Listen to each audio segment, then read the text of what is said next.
ओम शिव शक्तये नमः। आज सुनाने जा रही हूँ महाशिवरात्रि व्रत की कथा। चलिए आप लोग बने रहे चैनल पर। मेरे चैनल को सब्सक्राइब और वीडियो को लाइक कर दें। चलिए शुरू करती हूँ।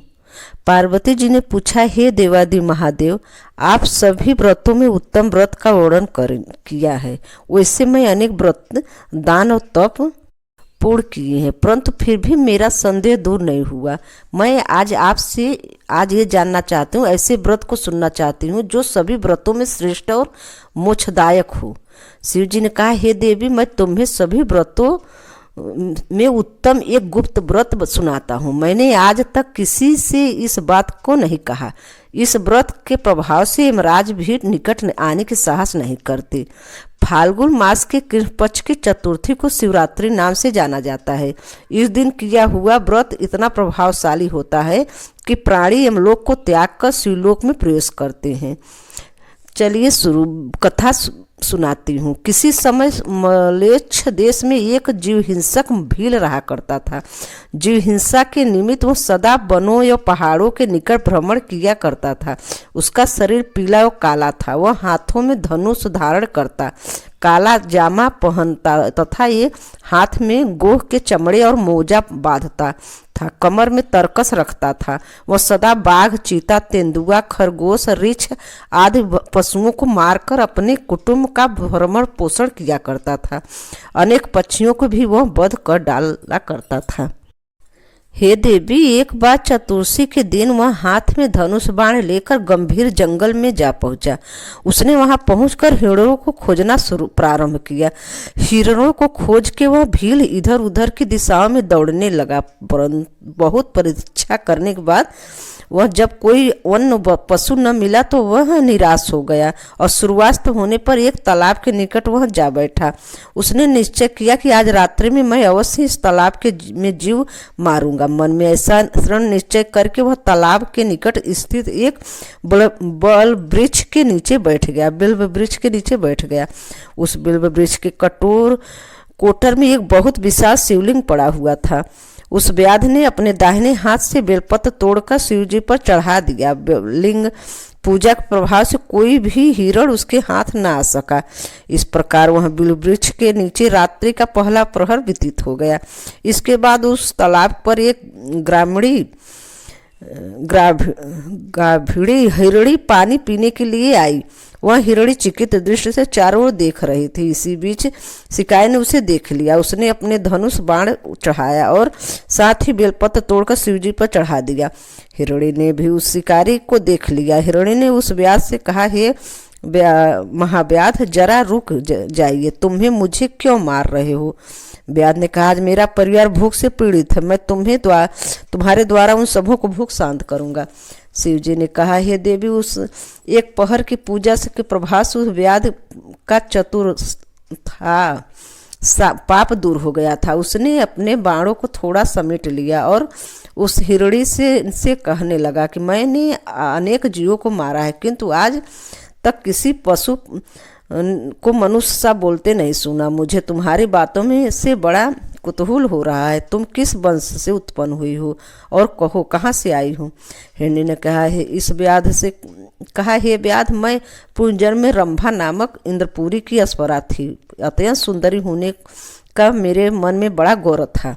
मैंने अपनी सुंदरता के बल से महादानव हिरण्याक्ष को भी अपना पति बना लिया। मैंने उसके साथ बहुत काल तक भोग किया। दूसरे दिन जब मैं उसके साथ खेल रही थी, तभी शिवजी ने सम्मुख तांडव नृत्य प्रारंभ हुआ। मैंने शिवजी के सामने पहुंचते ही शिवजी ने मुझसे पूछा, सच सच बता, तू कहाँ थी? नहीं तो मैं तुझे शाप देती हूँ। शाप को सुनकर मैंने कहा, हे देव, मैं घर पर एक दानव के साथ विहार कर रही थी। शिवजी ने मेरी बातों से क्रुद्ध हुए और बोले, तेरा प्रेमी हिरणाक्ष हरिण बनेगा और तू उसकी पत्नी। तू 12 वर्ष तक कुछ अधिक ही सुख से रहित रहेगी और पारिवारिक शोक के कारण ही तुम्हारे शाप का अंत होगा। जिस समय तेरे सामने व्याध आएगा तब तुम्हें पूर्वजन्म का स्मरण होगा। वहाँ मेरे लिंग का दर्शन करने से तेरा छुटकारा होगा। तू अपने स्वरूप को प्राप्त हो जाएगी। हिरणी ने उस व्याध से कहा, शिव जी के शाप से मैं इस पृथ्वी पर हिरणी होकर घूम रही हूँ। मैं इस समय ग्राभिणी हूँ और अतः मुझे न मारो। इसी रास्ते में एक दूसरी हिरणी आ रही थी। तुम उसे मारकर अपने कुटुंब का भरण पोषण करना है। मैं प्रसव करने के बाद कल आपसे के पास आ जाऊंगा, ऐसा मैं शपथ पूर्वक कहती हूँ। शिव जी ने कहा। उस हिरणी के बात पर व्याध असंजम में पड़ गया और कुछ सोचकर उसने दूसरे दिन आने के वचन लेकर उसे छोड़ दिया।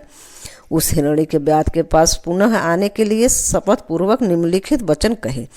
हे व्याध, जो द्विज वेद भ्रष्ट होकर संध्या उपासन आदि कर्मों से रहित हो, दानी के बीच विघ्न डालने वाला हो, जो दीपक से दीपक जलाता हो अथवा पैर से पैर धोता हो, जो अपने स्वामी मित्र बालक ब्राह्मण आदि का वध करता हो, जो सब पत्नियों में देश कर रखता हो, जो कृषक हो, एक ही हल में 3 बैलों को जो चलाता है, वो जो वेद निंदक हो, जो कुटुंब का पालन पोषण न करता हो, जो माता पिता से श्रद्धा न रखता हो, जो परम स्त्रीगामी हो, इन सभी पातकों को भागनी मैं बनूं यदि अपनी प्रतिज्ञा पूरी न करूं। दूसरा पहर आने पर वह व्याध शिव का उच्चारण करता रहा।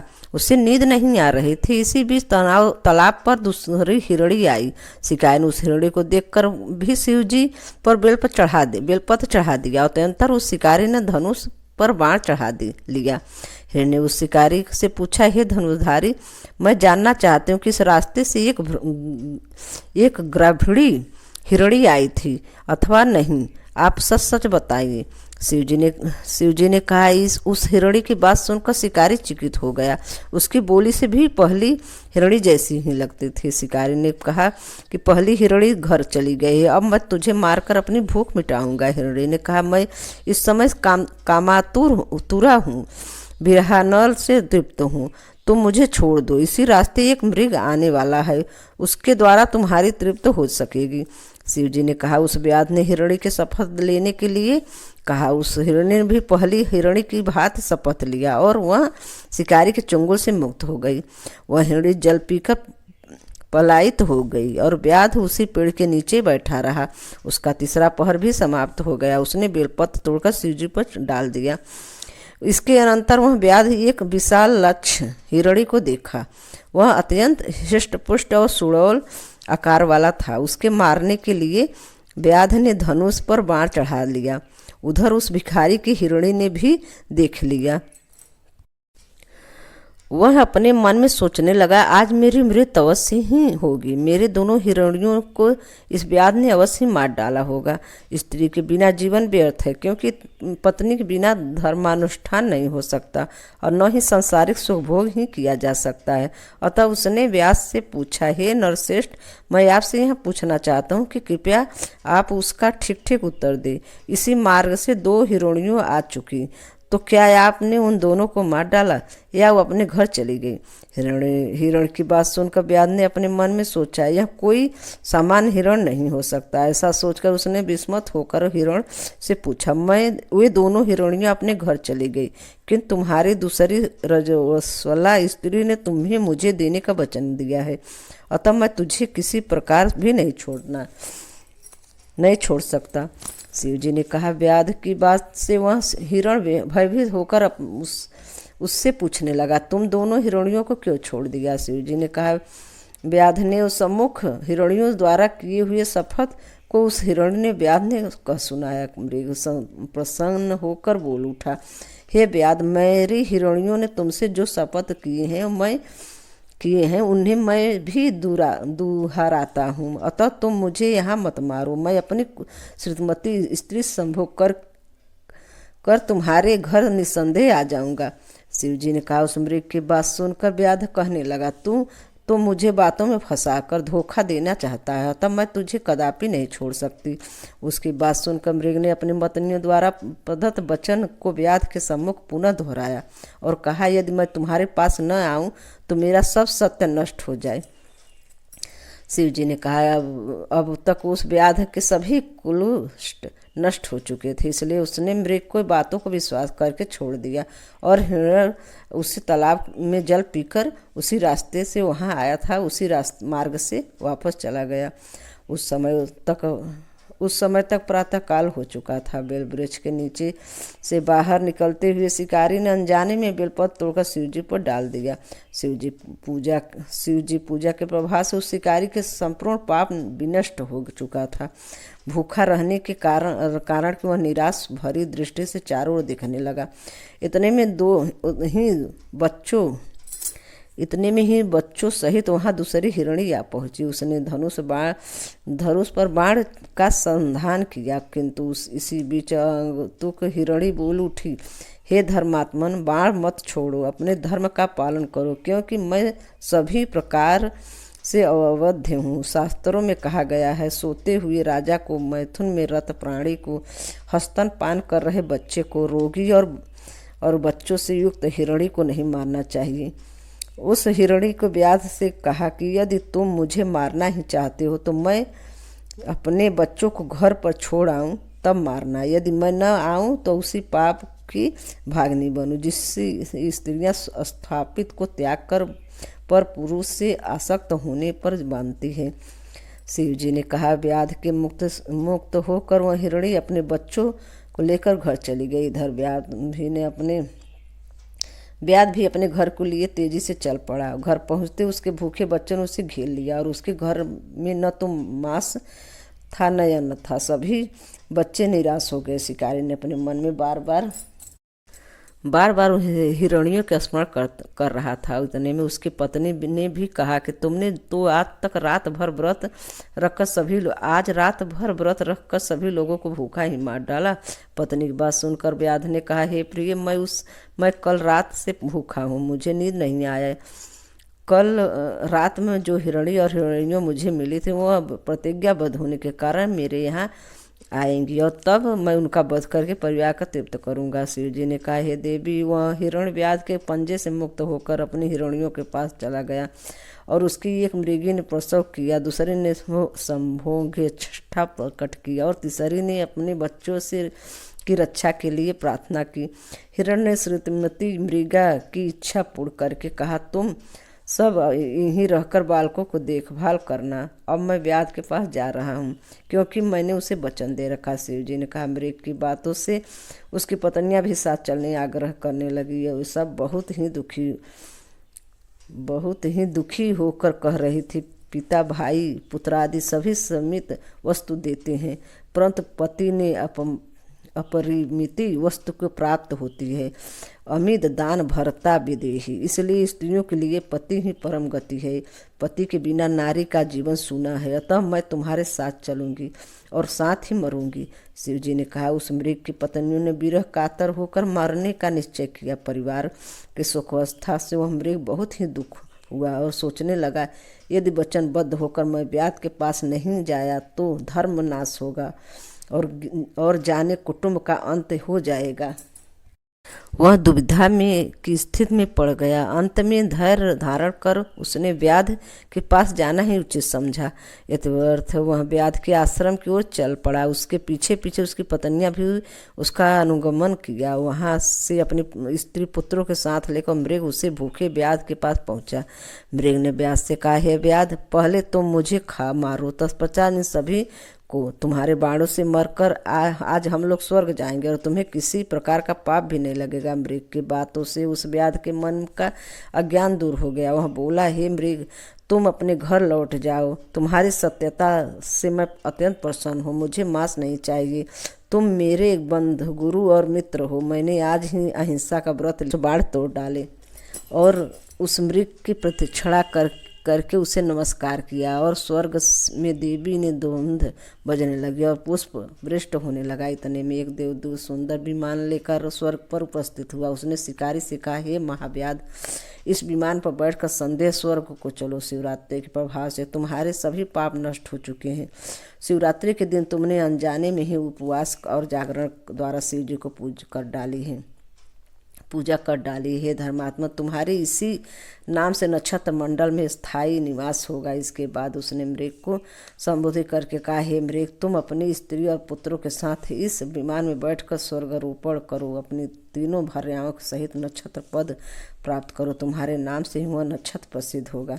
शिव जी ने इतना सुनकर वे सभी विमान में बैठकर नक्षत्र लोक को गए। आगे 2 हिरणियों, पीछे हिरण। इन तीनों ताराओं से युक्त मृग शीर्ष नक्षत्र है। यह नक्षत्र आज ही आकाश में दृष्टिगोचर होता है। इसकी पीठ पर आद्रा नामक दूसरा नक्षत्र लगा है। शिव जी ने कहा, हे पार्वती, मैंने ही ऐसे महत्वपूर्ण शिवरात्रि व्रत का और तुमसे वर्णन किया। इस व्रत के शिवलोक की प्राप्ति कराने वाला महाशिवरात्रि व्रत के उद्यापन ऐसे करना चाहिए। रात्रि के समय द्वादशी लिंगों या द्वादश कुंभों से युक्त मंडप बनाना चाहिए। इस मंडप को दीप मालाओं से सुशोभित करके उसके बीच वेदों मंत्रों के साथ कलश स्थापना करें। घट को लाल वस्त्र में ऐसे करके उसे पंचरत्न रखे। तंत्र उस घट के पर जलपूर्ण पात्र स्थापना करना चाहिए। तत्पश्चात पार्वती सहित शिव जी को स्वर्ण प्रतिमा के वेद मंत्रों द्वारा स्नान कराए। प्रतिमा को कलश मध्य भाग में स्थापित करके षोडशोपचार पूजा विधि करना चाहिए। शिव जी की पूजा करें। पूजन के पश्चात 108 बेलपत्र द्वारा अग्नि में हवन करना चाहिए। फिर तिल, अक्षत एवं आदि वस्तुओं को लेकर दुगुना हवन करें। हवन के अंत में रुद्र शतरूत्री का जप करावे। ऐसा करने से शिवजी अत्यंत प्रसन्न होते हैं। प्रातःकाल 12 ब्राह्मणों को खीर का भोजन कराना चाहिए। सब पत्नी आचार्य को वस्त्र आदि देकर गाय, घृत पात, तिल आदि का दान करे। इसके अतिरिक्त इस शिव महोत्सव में अंधे, पंगु और आदि दीनजनों को भी दान देकर संतुष्ट करना चाहिए। हे देवी, जो मनुष्य इस प्रकार मेरा व्रत का उद्यापन करता है वह अंत समय मेरे निकट स्थान पाता है। इसमें कुछ भी संशय नहीं करना चाहिए। शिवरात्रि के व्रत के समान फलदायक और पापनाशक व्रत इस भूलोक में दूसरा कोई व्रत नहीं है। इस प्रकार शिवरात्रि व्रत कथा समाप्त। इसी पर एक छोटा सा भजन मैं आप लोग को सुना दे रही हूँ। मेरे भोले बाबा को वनाड़ी न समझना, मेरे भोले बाबा को वनाड़ी न समझना, भोले की सिर पे जटा बिराजे, भोले की सिर पे जटा बिराजे, जटा को देख गंगाधारी न समझना, मेरे भोले बाबा को वनाड़ी न समझना, मेरे भोले बाबा को वनारी न समझ, भोले के हाथे डमरू बिराजे, भोले के हाथे डमरू बिराजे, डमरू के देख के मदारी न समझना, मेरे भोले बाबा को वनाड़ी न समझना, मेरे भोले बाबा को वनाड़ी न समझना, भोले के बगले में झोला बिराजे, भोले के बगले में झोला बिराजे, झोला के देख के भिखारी न समझना, मेरे भोले बाबा को वनाड़ी न समझना, मेरे भोले बाबा को, भोले के अंग मृग छाला बिराजे, भोले के अंग मृग छाला बिराजे, छाला को देख के शिकारी न समझना, मेरे भोले बाबा को वनाड़ी न समझना, मेरे भोले बाबा को अनाड़ी न समझना, भोले के बगले बैल बिराजे, भोले के बगले बैल बिराजे, बैल के देख के व्यापारी न समझना, मेरे भोले बाबा को न समझना, मेरे भोले बाबा को अनाड़ी न समझना, मेरे भोले